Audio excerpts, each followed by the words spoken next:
एक धूप भरी दोपहर में युवा एलिस बड़ी बहन के साथ नदी किनारे बैठी। वह अपनी बहन की पढ़ी पुस्तक से ऊब गई, जिसमें चित्र और संवाद नहीं थे। अचानक एलिस ने सफेद खरगोश देखा। हैरान था कि उसने जैकेट पहना, जेब में घड़ी पकड़े खुद से देर होने का बड़बड़ाया। जिज्ञासा बढ़ी। एलिस खरगोश का पीछे करते तेजी से दौड़ी। उसने देखा वह बड़े बिल में गायब हो गया। बेखौफ होकर वह उसके पीछे लुढ़क गई, केवल यह पाते हुए कि वह एक असामान्य रूप से लंबा और अजीब सुरंग में नीचे गिर रही है। गिरते समय वह अलमारियों, किताबों की शेल्फों और पेंग पर लटकते अजीब चित्रों के पास से गुजरी।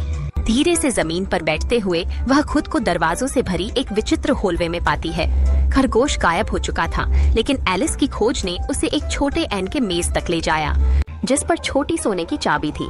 उसने पाया कि यह दरवाजा खोलकर खूबसूरत बगीचे में ले जाता था, पर वह बड़ी थी। मेज पर उसने देखा बोतल, जिस पर लिखा मुझे पियो।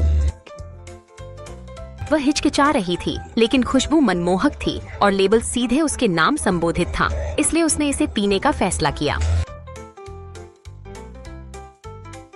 तुरंत वह दरवाजे में प्रवेश करने के लिए उपयुक्त एक छोटे आकार में सिकुड़ने लगी। हालांकि उसे दुख हुआ जब उसने महसूस किया कि उसने चाबी मेज पर छोड़ दी थी, अब उसकी पहुंच से बाहर। उसकी नजर मेज नीचे डिब्बे पर मुझे खाओ लिखा केक पर पड़ी। एक काटने पर वह बहुत बड़े हो गई, कमरे को भर लिया। चुस्की लेने और काटने से सिकुड़ने और बढ़ने के विभिन्न संयोजनों को आजमाने के बाद उसने अंततः मनमोहक बगीचे में प्रवेश कर लिया। वहां उसने वंडरलैंड की पागलपन भरी दुनिया का सामना किया। बगीचे में एलिस ने अनेक विचित्र पात्रों से मुलाकात की।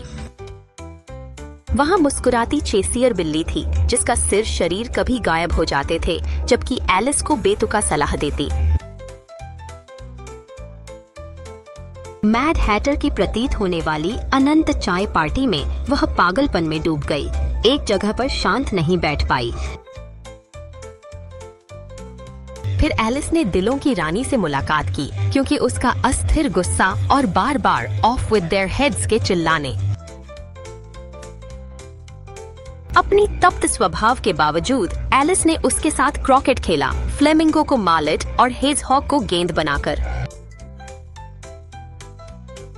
एक विचित्र अदालत के दृश्य के दौरान एलिस ने साहसपूर्वक झूठे आरोपों के खिलाफ आवाज उठाई।